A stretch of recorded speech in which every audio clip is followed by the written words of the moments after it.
Smart মেয়ে, smart মেয়ে, শিগগির এসো। স্মার্ট মেয়ে,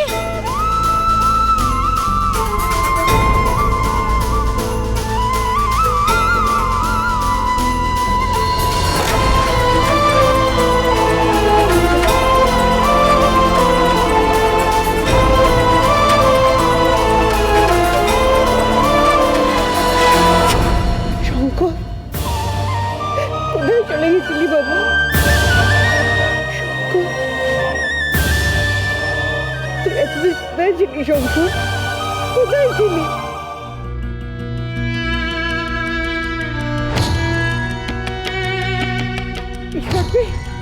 দেখো দেখো, আমার শঙ্কর ফিরে এসছে, দেখো।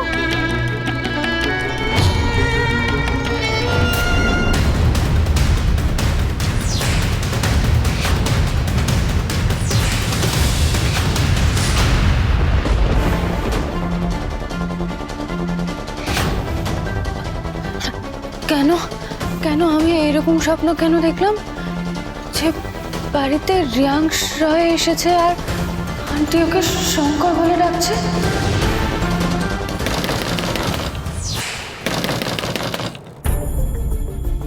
তাহলে কি শঙ্কর ফিরে এলো?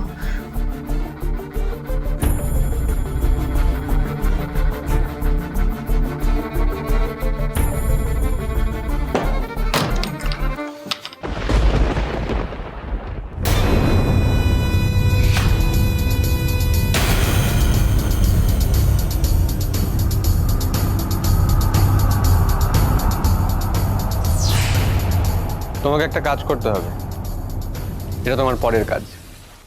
এই বইটা তোমাকে দিয়ে আসতে হবে। 11 নম্বর ট্যাঙ্কের গলি, 10 নম্বর ঘরে। দেখো, এবার যেন পুলিশ না জানতে পারে। হ্যাঁ, দাদা কিন্তু বলে দিয়েছে যে এইবারে ফেল হলে তাদের কিচ্ছু করার থাকবে না। একে একে আমাদের সবাইকে মরতে হবে। কি আগে মরবে সেটা আমরা জানি না, কেউ জানে। তুমি জানো? কেন? ভালো থেকো, ভালো রেখো।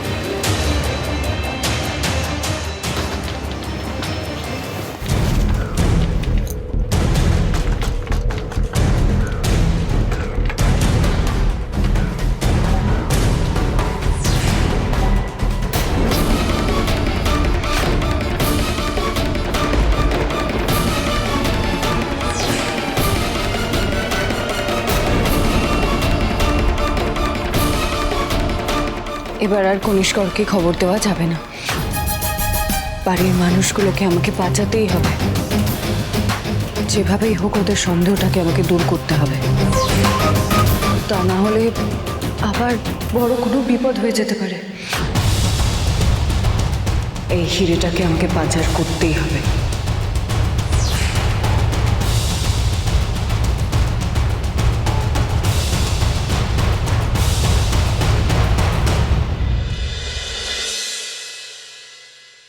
শঙ্করদা, শঙ্করদা,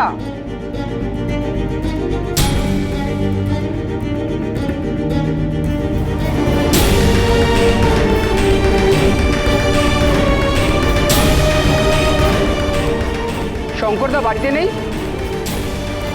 ওমা, শঙ্কর বাড়িতে থাকবে কি করে বাবা? হ্যাঁ, সে তো আমাদের সকলকে ছেড়ে চলে গেছে। মানে? ওমা, তুমি কোনো খবরই জানো না? শঙ্কর তো মারা গেছে। কি?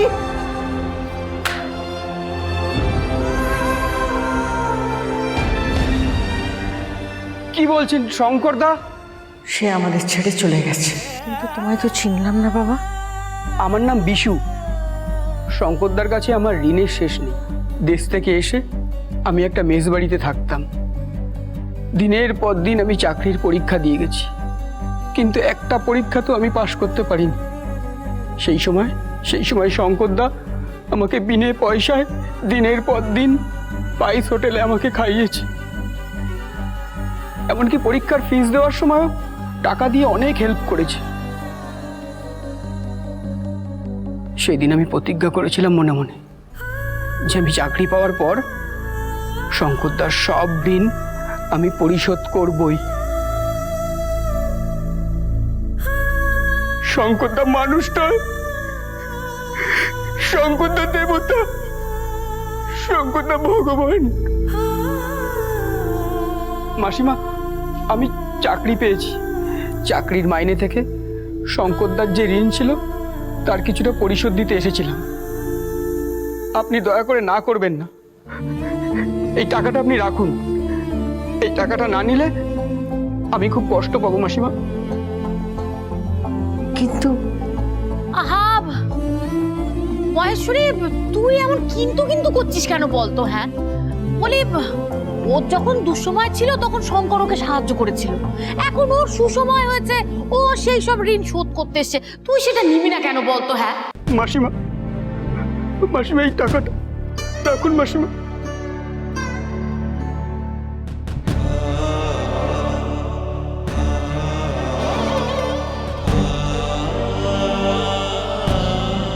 শঙ্কর চিরকাল নিজের কথা না ভেবে সংসারের কথাই ভাবত। আজ সে না থেকেও এই অভাবের সংসারে টাকার জোগাড় করে দিচ্ছে। মেজ বৌমা, ও মেজ বৌমা, বলে খুব আহ্লাদ হচ্ছে না তোমার? হ্যাঁ আহ্লাদ হচ্ছে না? এসো এসো এসো এসো এসো এসো এসো এদিকে এসো এসো। এই দেখো, দেখেছো এক হাড়ি মিষ্টি? হ্যাঁ বলি খাও, মিষ্টিগুলো খাও, তোমার তো মিষ্টি খাওয়ার সময়।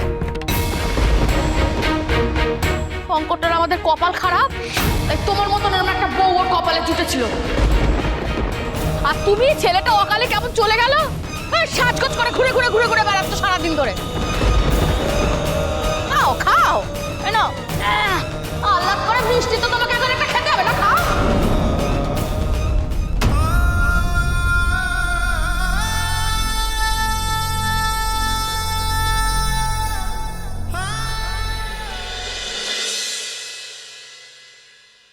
মেজ বৌদি, মামি এই পাটালি দুটো পাঠান।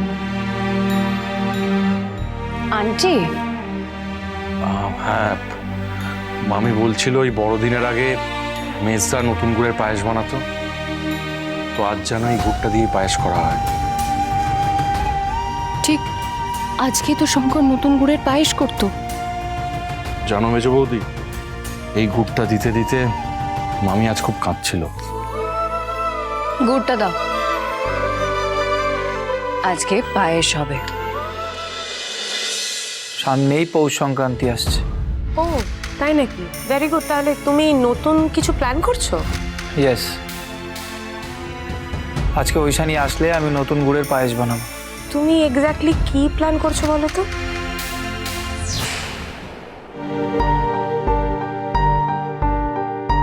ও মামেজ বৌদি, গুড়টা ব্যাগে ঢোকাচ্ছ কেন? দরকার আছে। ও মা, তাহলে আমাদের এখানে পায়েস হবে কি দিয়ে? আন্টি তো অনেকটা গুড় দিয়েছে, এটা দিয়ে হয়ে যাবে। এনাও দিবাকর, হ্যাঁ। একটু এসো না। আচ্ছা, বলছি যে তুমি একটু বাজার থেকে গোবিন্দভোগ চাল আর দুধটা নিয়ে এসো। এই এনাও টাকাটা। ঠিক আছে। শিউলি, তোমার একটা কাজ করতে হবে। বলো না, আমি তো তোমার জন্য সব সময় হাজির।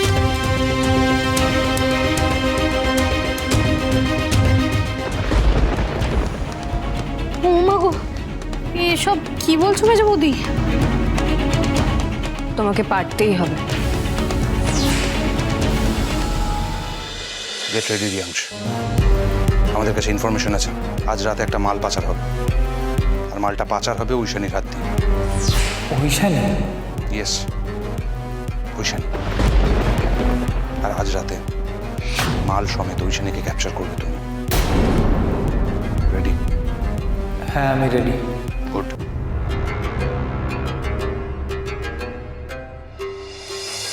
Oh